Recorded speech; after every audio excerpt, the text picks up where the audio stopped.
Greetings of peace. Welcome to this month's introductory video to our monthly teleclass entitled Self-Love, Overcoming Shame, Blame, and Criticism.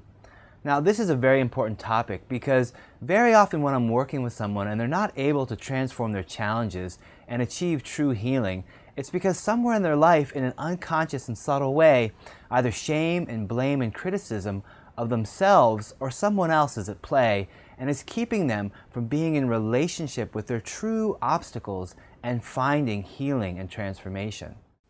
What most people don't realize is that shame and blame and criticism are actually strategies that we use to keep ourselves from having to experience the pain associated with problems that we don't feel like we can solve. When we're up against a painful situation that causes us to lose heart and feel like we can't move through it, we don't want to experience that situation. We say to ourselves, I shouldn't be in situations that make me feel this way. This shouldn't be happening. Now, once we decide something shouldn't be happening, we have to come up with an explanation or a reason that explains to us why what shouldn't be happening is. Now, this is where shame and blame and criticism actually come in. Because when we say, well, why is this happening? We come up with the reason that says, well, somebody must have done something wrong. Either I did something wrong or someone outside of me did something wrong. And in this way, we're looking to explain why this bad thing that shouldn't be happening is happening. In this month's teleclass, I'll be talking about the difference between shame and blame and criticism, and also how to move through these things so that we can stop using them as ways to keep ourselves out of our pain and experience real healing. But regardless of whether I blame it on myself or I blame these difficult problems on someone else or something outside of me, once I know why it's happening, now I want to know, well, how do I fix it? How do I change myself so I can fix this reason so I don't get what I don't want? Or how can I change you or change the outside situations so I don't get what I don't want? Now, unfortunately, I often say that the funny thing about resistance is that it's too late. We've already taken the blow. We're already feeling the pain of this difficult situation. And just because we say, no, it shouldn't be happening, doesn't mean that we're not experiencing that pain. When we are in pain, this is a very difficult place to respond with an excellent action that's going to solve our problem. So the reason I contrast self-love with shame, blame, and criticism is because what we're doing is we're caring for ourselves. We're saying, maybe I wish this didn't happen, maybe I think this shouldn't happen, but it did, and I'm hurting.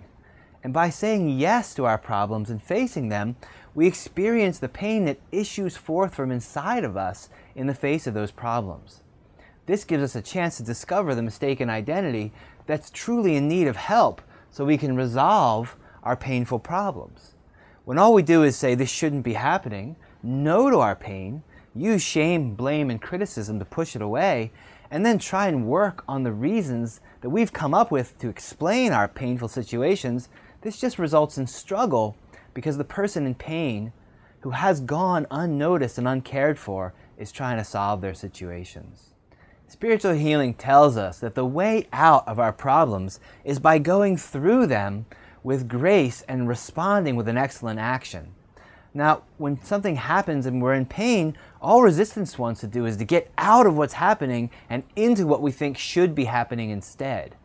The difference with remembrance is we're coming to our own aid.